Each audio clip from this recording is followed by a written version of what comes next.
It's Father's Day. We're going to use a polo shirt towel folding like this. Taran!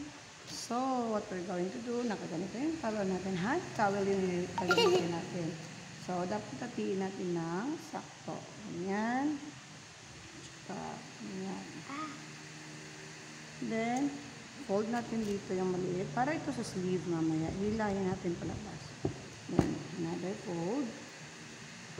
Another fold. Another fold. Last fold.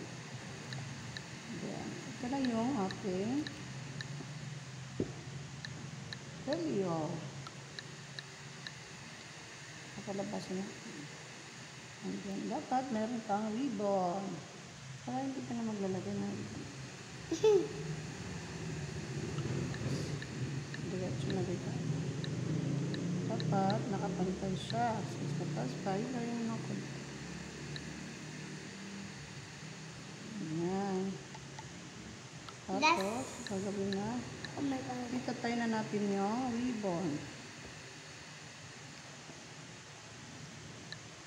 Patatay natin ang ribbon.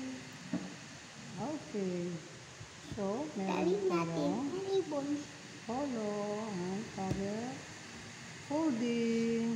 Tapos, Folding. ipalalabas natin yung kanyang sleeve. Hilayin natin palabas. Yung first fold natin kanina. Okay. So, ito na. Meron na tayong polo Sure.